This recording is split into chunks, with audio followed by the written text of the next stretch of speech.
महाभारत में किन स्त्रियों ने नियोग के जरिए पराये पुरुषों से पैदा की संतानें, जो हुए नामी और पराक्रमी। आइए जानते हैं इसके बारे में। महाभारत काल में नियोग प्रथा से स्त्रियां किसी अन्य पुरुष से बच्चा पैदा कर सकती थीं। पांडवों से लेकर धृतराष्ट्र, पांडु और विदुर तक नियोग से पैदा हुए थे। क्या आपको मालूम है उस काल में और कौन सी स्त्रियां थीं जिन्होंने ये काम करते हुए अन्य पुरुषों के जरिए बच्चे पैदा किए? नियोग का मतलब होता है पति के मृत हो जाने या संतान पैदा करने में असमर्थ होने की स्थिति में किसी योग्य पुरुष से संतान प्राप्त करना। ये व्यवस्था विशेष रूप से कुल परंपरा को बनाए रखने और वंश वृद्धि के लिए अपनाई जाती थी। आइए हम आपको उन स्त्रियों के बारे में बताते हैं और उनकी नियोग से पैदा हुई संतानों के बारे में भी बताते हैं।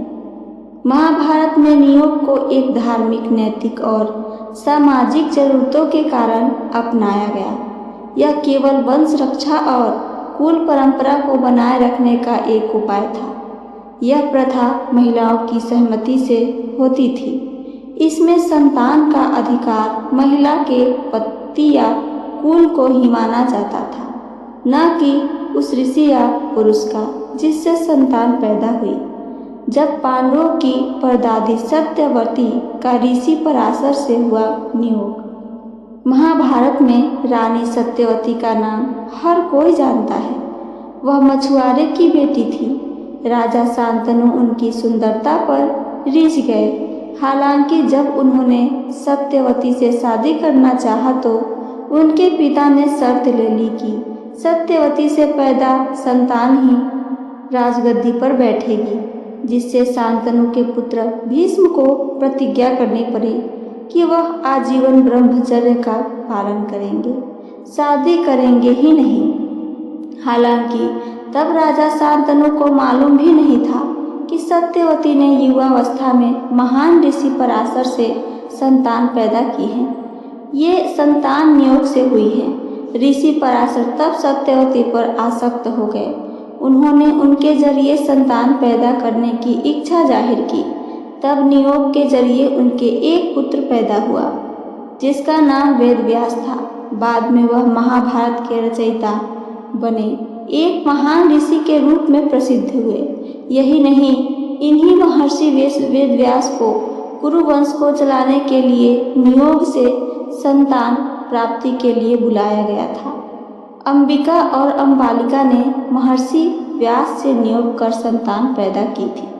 सत्यवती के दो पुत्र थे, चित्रांगद और विचित्रवीर्य।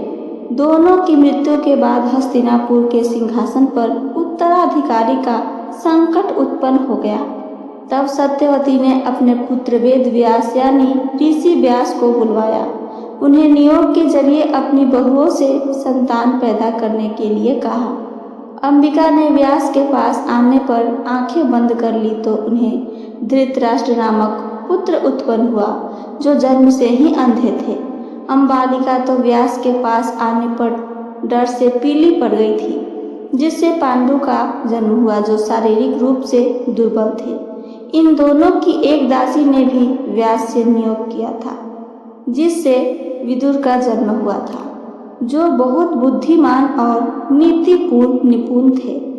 जब पांडु की पत्नी ने माद्री ने अश्विनी कुमार को बुलाया, पांडु को ऋषि किंदम द्वारा दिए गए श्राप के कारण वह अपनी पत्नियों के साथ सहवास नहीं कर सकते थे। तब उन्होंने संतान उत्पत्ति के लिए अपनी दोनों पत्नियों कुंती और माद्री को नियोग की अनुमति दी थी। माद्री ने अश्विनी कुमारों से नियोग किया। उनसे नकुल और सहदेव नामक जुड़वा पुत्र का जन्म हुआ था। नकुल और सहदेव पांडवों में सबसे छोटे थे। कुंती का 2 बार हुआ था नियोग। कुंती जब कुंवारी थी तभी ऋषि दुर्वासा से मिले वरदान के बाद उन्होंने सूर्य का आवाहन किया था। उस नियोग से उन्हें कर्ण पैदा हुए, जिसे कुंवारी होने के कारण लोकलाज के डर से उन्होंने टोकरी में रखकर नदी में बहा दिया था। बाद में शादी के बाद पांडु की आज्ञा से कुंती ने 3 और देवताओं को बुलाया। इससे उन्हें 3 पुत्र मिले थे। धर्मराज यानी यम के संसर्ग से युधिष्ठिर, वायुदेव के साथ मिलन से भीम और इंद्रदेव के साथ नियोग से अर्जुन पैदा हुए थे। वैसे महाभारत काल से पहले और इसके बाद भी नियोग प्रथा का उल्लेख अनेक धार्मिक ग्रंथों और पुराणों में मिलता है। ये परंपरा वैदिक काल, रामायण काल और बाद के युगों तक सामाजिक वंशवृद्धि के लिए मान्य व्यवस्था रही थी। रामायण काल की महिलाएं कौन कौन थीं जो नियोग से बच्चा पैदा की थी? आइए जानते हैं। कौशल्या, कैकेयी, सुमित्रा को इंद्र से मिली थी संतानें। रामायण में श्री राम, भरत, लक्ष्मण और शत्रुघ्न के जन्म की कथा एक पुत्र कामेष्टि यज्ञ से जुड़ी है, जिसमें अग्निदेव ने दिव्य खीर दी थी। कुछ पुराणों में वर्णन मिलता है कि ये संतानें वास्तव में नियोग स्वरूप देवताओं से प्राप्त हुई थी। राम विष्णु के अंश से कौशल्या द्वारा पैदा किए गए। भरत इंद्र के अंश से कैकेयी द्वारा पैदा किए गए थे।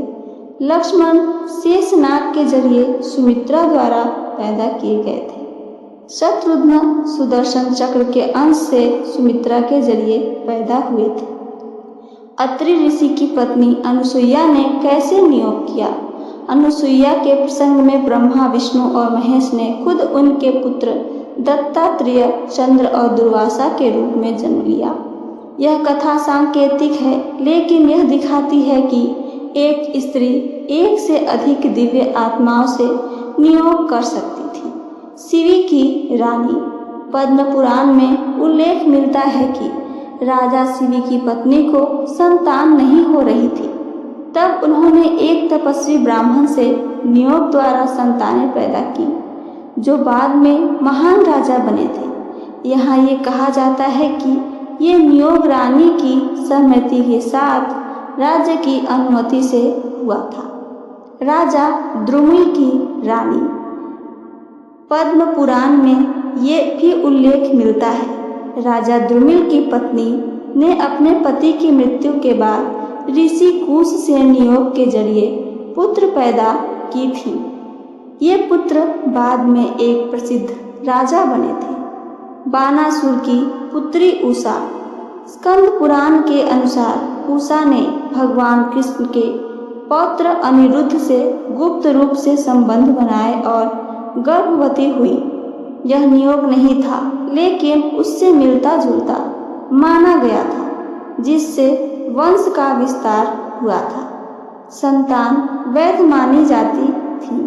उस प्रथा को करने के बाद भी नियोग से पैदा संतान को वैध माना जाता था।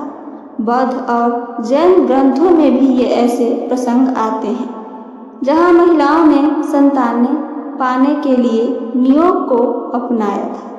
तो ये थी मेरी आज की जानकारी। मेरी जानकारी आप सबको पसंद आई हो तो चैनल को सब्सक्राइब करके वीडियो को लाइक करना ना भूलें। साथ साथ अपना कमेंट करके हमें ज़रूर बताइए। सुनने के लिए धन्यवाद दोस्तों। जय श्री कृष्णा। राधे राधे।